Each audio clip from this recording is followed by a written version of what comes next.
گرنگی ئەوەیە ئینسانی موسڵمان بەردەوام لە بیری بێت ئەو معاملەی ئەیکا وەکو موسڵمان ئەڵێ خوای پەروەردگار ژیانی دنیای وا دروست کردووە هەندێک خەڵک ئیش ئەکا لە دنیا پاداشتەکەی وەرەگرێت بەڵام سلکی عەقیدە و بیر و باوەڕ و موسڵمانی ملتەزیم ئەبێت چاوەڕێی پاداشکا لە قیامەت. یەکێ لەو مامۆستا بەڕێزانە بینیم لە یادەوەریەکانە باس ئەوەی کردی فەقێ بووین ئەچوینە هەر ماڵێ دەرمانیان ئەکرد نانیان نائەدا پێمان وتی چوینە بەرهەیوانی مزگەوتێ مامە حاجیە قسەی جوانی کرد وتی ڕۆڵە ئێوە بەڕاستی فەقێن یا بۆ دنیا فەقێن ماوەڵی بەڕاستی فەقێن حەزەکەین خزمەت دین کەین کە گەورە بوو فەرمیدە ئەم ڕێگەی ئێوە شوێنی کەوتونە ڕێگەی فەقیریە چکە پێغەمبەر صلی الله علیه وسلم فەقیر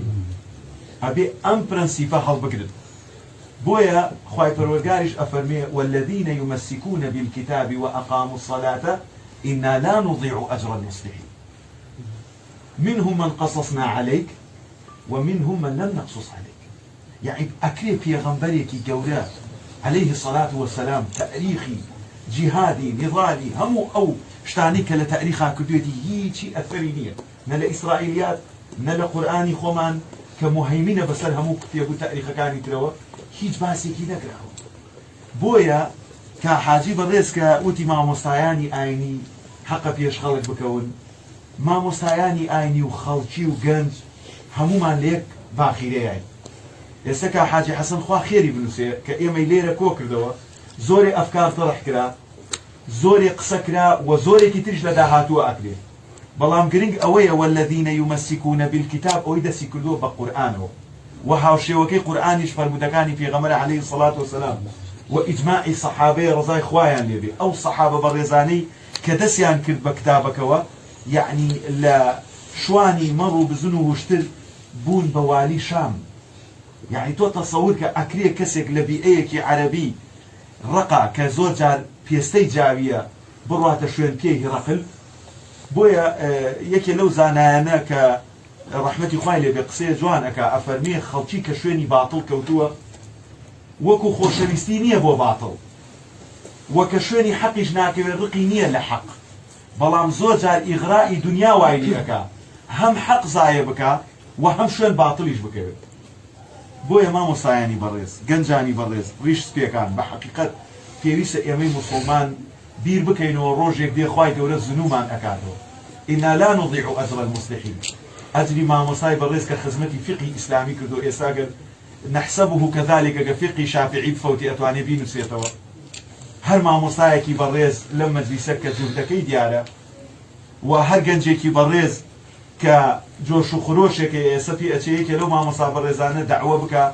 جنجيكي خوين قرم لبشتي كاميرا كوي مونتاجي بو أكا إيشكي بو بلاو أكاتوا جندي مجهولة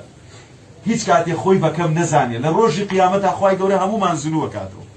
یەومە لا ينفع مال ولا بنون. ئیمامی عەلیە فەرمێ ماڵ و مناڵ بەروبوومی دنیایە کردەوەی چاکە بەروبوومی قیامەتە بەڵام خوای پەروەردگار هەنێ عەبدی خۆشویستوە دنیا و قیامەتی بەیەکەوە بۆ کۆ کاتەوە هەم لە دنیا حەز و نەسیبی ئەداتێ لە حەڵاڵ و هەم لە قیامەتیش بەروبوومی ئەو حەڵاڵە وەرئەگرێتەوە کە دەرهاویشتەی ئیمان و عەقیدە و بیر و باوەڕە. فبۆیە ئێمەی موسڵمان ئێمەی ئەهلی ئیسلام أبي أومان لبيب لو فرمودة قدسية خواي پروردگار أفرميه إنكم لن تبلغوا ضري فتضرون. همو عالم ببيت أبو جهل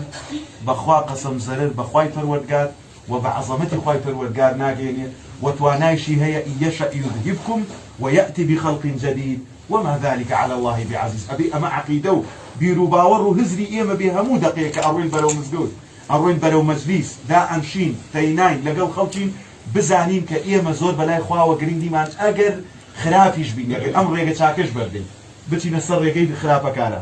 و ئەبێ ئەوەش بزانین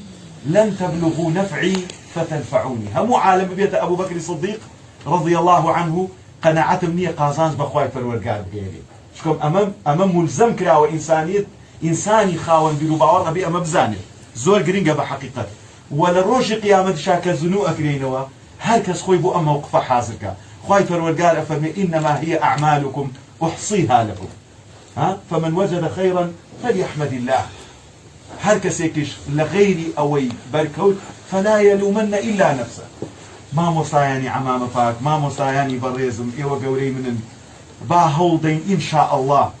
وەکو مامۆسای بەڕێز یەکەم شتوتی هەر شتێک بڵێین لە سلکی ئێمە بەدەرێت بەڕاستی ناتوانین بیکەین وەکو تەڕح کرا مەسەلەن ئادابی مزگەوتەکان وەستان کۆمەڵی ئەخلاقیاتی ئیسلامی کە مەسەلەن لە تەعامل لەگەڵ خەڵک لە دەمەتەقێ لە فڕێدانی کلێنسێک لە وەرەقەیەک ئەمە ئەبێت جیهەتێکی ئەخلاقی لە سەنەوە دایناتەوە ئەو لەبانەوە هەموو شتەکان تێک چووە بۆیە ئینسان کە کاتێک مامۆسا فەرمووی لەوە لێتان ئەترسم کە ڕەبتان بەخواوە نەمێنێ خەڵکی کە ڕەبتی بەخوای خۆیەوە نەما ئیتر لەوێ ئینحیلالی ئەخلاقی ئینحیلالی عەقیدە ئینحیلالی کەسایەتی هەموو شتێکی تیا دروست ئەبێت بۆیە ئینشاء الله ئینسان دوو شت بەردەوام لەلای بێ هەم ناتوانێت نەفع بەخوا بگەێنێ و هەم ناتوانێت زەرەر لەخوا بدە و لە ڕۆژی قیامەت شابێت چاوەڕێی کردەوەکان خۆیکە ئەو کردوانی کە کردوتە لە دنیا ئەوە وەرئەگریتەوە بەپێی قورئان لەبەرکردنەکەت لە بەهەشت بەرز دەبیتەوە بەپێی جوودەکەت لە دەعوەیە خوای پەروەردگار ڕێزت بێ ئەگرێ بەرزت ئەکاتەوە بۆیە ئینشاءالله هیچ کەسیش خۆی بەکەم نەزانێت ئێمە لە ڕۆژی قیامەتەوە وكلهم آتيه يوم القيامة فردا چەند خۆشە واللهی قسەی جوانێ فەرمێ حەشری مع الناس عید لەگەڵ خەڵکییا بە کۆمەڵ بمری بەخوا خۆش وەختی خۆی ئەو گەنجە خوێنگەرمانە ئەو پیرێژنانە زۆری جانیان برد ئەنفالیانیان کردوتیان خانووتانە دێنێ خۆ زۆری خەڵک بەپای خۆی ڕووی خانوو وەرەگرن یعنی چووکە شتەکە هەموو دیعایە بوو هەمووی بەپێی خۆی چووە ناو سیارەکان و هەمووشیان قسە ژێر خۆڵەوە چکەم بە هیوا و ئاواتی خانوو وەرگرتن و موبەریدەی فێنک و ڕەنگە حەوزی کردێ لە خانوویکی قوڕۆ بچێتە خانوویکی چەمەندۆ کاتێک بیچاوی کردەوە لە بەرزەخ و لە قیامەتە بۆیە ئینسان ئەگەر بە قەڵەباڵەقیش بمرێ خۆشە بەڵام دەست کاوم لە ڕۆژ قیامەتە من بە تەقتەی نا بە ڕوت و قوتی نە پارەم پێیە نە عەمامەم پێیە نە جبەم پێیە نە موچەی ئەوقافم پێیە نە گەنجێکی بەڕێز لە گززەکەی پێیە نە ئەم ماڵە خۆشە لەگەڵ حاجیە ئەڕوا هەمومان بە تاقوتەینە بۆیە ئەگەر خەیر بوو فليحمد الله لغير أوي هالبجات فلا يلومن إلا نفسه وبهذا القدر نكتفي في أموال لما زيادة البرم رنجا خراب تربليم دعواكم لأخوي فرورقار هم إيما وهم مصاياني بريز وهم أو جنج خلين جرماني كببيون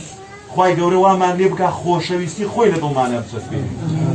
دايش كريه كسي خوي خوش بيو باسينكا وكباسي كرد تامينكا كتامي كرد خوي بخلتي ترو خريبكا خوای پەروەردگار بە خۆیەوە مەشغوڵمان بکە بە سەرخستنی دینەکەیەوە مەشغوڵمان بکە خوای پەروەردگار لە ڕۆژی قیامەتە متحابینە في وجهه تبارك وتعالى كومان بكاتوا دەرگەی بەهەشتی چ ساڵە بێ چواتیەوەکەی بەخوا لەو دەرگەی نەچینەوە دیوە بەڕاستی مامۆستا ڕەمەزان خوا عەفوی کاویت بەو خوایە بەم هەموو ڕشۆ نەچینە بەهەشت لەوێ هەر حەیامان نەچێت باشە ئێوە بۆچی هاتن بۆتە بۆ نەسیحەت ئێمەتە تا خوای تەعالە عاقبەت خێرمان کات والسلام عليكم ورحمة الله وبركاته